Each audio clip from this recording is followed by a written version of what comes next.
ಎಲ್ರಿಗೂ ನಮಸ್ಕಾರ. ಸೊ ಈ ಒಂದು ವಿಡಿಯೋದಲ್ಲಿ INO ಲಾಗಿನ್ನಲ್ಲಿ ವೆರಿಫಿಕೇಷನ್ ಬಟನ್ ಕಾಣಿಸ್ತಾ ಇದ್ದರೆ ಏನು ಮಾಡಬೇಕು ಅಂತ ತಿಳ್ಕೊಳ್ಳೋಣ. ಸೊ ಮೊದಲನೇದಾಗಿ ಗೂಗಲ್ನಲ್ಲಿ ಹೋಗಿ NSP ಅಂತ ಸರ್ಚ್ ಮಾಡಬೇಕು. NSP ಅಂತ ಸರ್ಚ್ ಮಾಡಿದ ಮೇಲೆ scholarships.gov.in ಅಂತ ಉಂಟು. ಸೊ ಅದರ ಮೇಲೆ ಕ್ಲಿಕ್ ಮಾಡಿದ ಮೇಲೆ ಇನ್ಸ್ಟಿಟ್ಯೂಷನ್ ಮೇಲೆ ಕ್ಲಿಕ್ ಮಾಡಿ, ನಂತರ ಲಾಗಿನ್ ಮೇಲೆ ಕ್ಲಿಕ್ ಮಾಡಿ. ಸೊ ನೀವು ಲಾಗಿನ್ ಆಗಬೇಕಾದ್ರೆ ಇನ್ಸ್ಟಿಟ್ಯೂಟ್ ನೋಡಲ್ ಆಫೀಸರ್ ಅಂತ ಉಂಟು. ಸೊ ಆ ಒಂದು ಟ್ಯಾಬ್ ಮುಖಾಂತರ ಲಾಗಿನ್ ಆಗಬೇಕು. ಅಕಾಡೆಮಿಕ್ ಇಯರ್ ಸೆಲೆಕ್ಟ್ ಮಾಡ್ಕೊಳ್ಳಿ 2025-26 ಅಂತೇಳಿ. ಮತ್ತು ಇನ್ಸ್ಟಿಟ್ಯೂಟ್ ನೋಡಲ್ ಆಫೀಸರಿನ ಯೂಸರ್ ID ಮತ್ತು ಪಾಸ್ವರ್ಡನ್ನು ಹಾಕಿ, ಮತ್ತು ಕ್ಯಾಪ್ಚಾ ಕೋಡನ್ನು ಹಾಕಿ, ಮತ್ತು ಲಾಗಿನ್ ಆಗಿ. ಲಾಗಿನ್ ಆದಮೇಲೆ ನೀವು ನೋಡ್ಬೋದು ಸ್ಕ್ರೀನ್ನಲ್ಲಿ ಅಲ್ಲಿ ವೆರಿಫಿಕೇಷನ್ ಟ್ಯಾಬ್ ಕಾಣಿಸ್ತಾ ಉಂಟು. ಸೊ ಇನ್ ಕೇಸ್ ನಿಮ್ಮ ಇನ್ಸ್ಟಿಟ್ಯೂಟ್ ನೋಡಲ್ ಆಫೀಸರ್ ಲಾಗಿನ್ನಲ್ಲಿ ವೆರಿಫಿಕೇಷನ್ ಟ್ಯಾಬ್ ಕಾಣಿಸ್ತಾ ಇಲ್ಲ, ಖಾಲಿ 3 ಬಟನ್ ಕಾಣ್ತಾ ಉಂಟು, ಅಂದರೆ ಅಡ್ಮಿನಿಸ್ಟ್ರೇಷನ್, ರಿಪೋರ್ಟ್ಸ್, ಲಾಗೌಟ್ ಮಾತ್ರ ಕಾಣ್ತಾ ಇದೆ, ವೆರಿಫಿಕೇಷನ್ ಟ್ಯಾಬ್ ಕಾಣಿಸ್ತಾ ಇಲ್ಲ ಅಂತ ಹೇಳಿದರೆ ಏನು ಮಾಡಬೇಕು ಅಂತ ಹೇಳಿದರೆ, ನೀವು ಈ ಒಂದು ಇನ್ಸ್ಟಿಟ್ಯೂಟ್ ನೋಡಲ್ ಆಫೀಸರ್ ಲಾಗಿನಿಂದ ಲಾಗೌಟ್ ಆಗಿ. ಸೊ ಈಗ ಏನು ಸ್ಕ್ರೀನ್ ಕಾಣ್ತಾ ಇದೆ ಅಲ್ಲಿ ಲಾಗೌಟ್ ಆಗಿ. ಲಾಗೌಟ್ ಆದ ಮೇಲೆ ನೀವು ಲಾಗಿನ್ ಆಗಬೇಕಾಗಿರೋದು ಇನ್ಸ್ಟಿಟ್ಯೂಟ್ ಹೆಡ್ ಇದರಲ್ಲಿ ಲಾಗಿನ್ ಆಗಬೇಕು. ಇನ್ಸ್ಟಿಟ್ಯೂಟ್ ಹೆಡ್ ಅಥವಾ ಹೆಡ್ ಆಫ್ ದಿ ಇನ್ಸ್ಟಿಟ್ಯೂಟ್ ಲಾಗಿನಲ್ಲಿ ಲಾಗಿನ್ ಆಗಿ. ಸೊ ಯೂಸರ್ ID ಸೇಮ್ ಇರ್ತದೆ, ಪಾಸ್ವರ್ಡ್ ಮಾತ್ರ ಬೇರೆ ಇರ್ತದೆ. ಸೊ ಪಾಸ್ವರ್ಡ್ ಇನ್ಸ್ಟಿಟ್ಯೂಟ್ ನೋಡಲ್ ಆಫೀಸರಿಗೆ ಪಾಸ್ವರ್ಡ್ ಬೇರೆ ಇರ್ತದೆ, ಹೆಡ್ ಆಫ್ ದಿ ಇನ್ಸ್ಟಿಟ್ಯೂಟ್ಗೆ ಪಾಸ್ವರ್ಡ್ ಬೇರೆ ಇರ್ತದೆ. ಸೊ ಈ ಒಂದು ಪಾಸ್ವರ್ಡಲ್ಲಿ ಹಾಕಿ, ಮತ್ತು ಕ್ಯಾಪ್ಚಾ ಕೋಡನ್ನು ಹಾಕಿ, ಮತ್ತು ಲಾಗಿನ್ ಆಗಿ.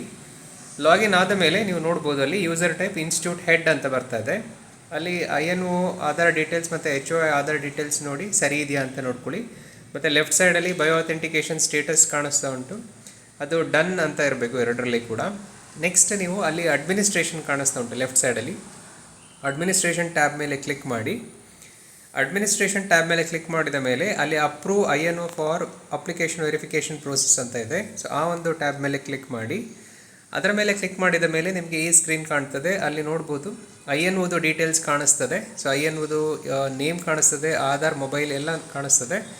ಅದಾದ ಮೇಲೆ ಅಲ್ಲಿ ಕೆಳಗಡೆ ಅಪ್ರೂವ್ ಅಂತ ಇದೆ. ಸೊ ಅಪ್ರೂವ್ ಮೇಲೆ ಕ್ಲಿಕ್ ಮಾಡಬೇಕು. ಕ್ಲಿಕ್ ಮಾಡಿ ಸಬ್ಮಿಟ್ ಅಂತ ಕೊಡಿ. ಸೊ ಸಬ್ಮಿಟ್ ಅಂತ ಕೊಟ್ಟ ಮೇಲೆ ಅಲ್ಲಿಗೆ ಏನಾಗ್ತದೆ, ಸೊ INO ಅಪ್ಲಿಕೇಶನ್ನ ವೆರಿಫೈ ಮಾಡಲಿಕ್ಕೆ ಸಾಧ್ಯ ಆಗ್ತದೆ. ಸೊ ಈ ಒಂದು ಪ್ರೊಸೀಜರಲ್ಲಿ ಇಲ್ಲಿ ನೀವು ಈ ಸ್ಟೇಜಲ್ಲಿ ಲಾಗೌಟ್ ಆಗಬೇಕು. ಲಾಗೌಟ್ ಆಗಿ ನೆಕ್ಸ್ಟ್ ಪುನಃ ಇನ್ಸ್ಟಿಟ್ಯೂಟ್ ನೋಡಲ್ ಆಫೀಸರಲ್ಲಿ ಲಾಗಿನ್ ಆದರೆ ನಿಮಗೆ ಅಲ್ಲಿ ವೆರಿಫಿಕೇಷನ್ ಟ್ಯಾಬ್ ಕಾಣಿಸ್ತದೆ.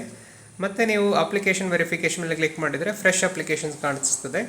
ಸೊ ಅದರ ಮೇಲೆ ಕ್ಲಿಕ್ ಮಾಡಿದರೆ ನಿಮಗೆ OTP ಬರ್ತದೆ. OTPಯನ್ನು ಹಾಕಿದ ಮೇಲೆ ನಿಮಗೆ ಮಕ್ಕಳ ಹೆಸರು ಕಾಣಿಸ್ತಾ ಹೋಗ್ತದೆ.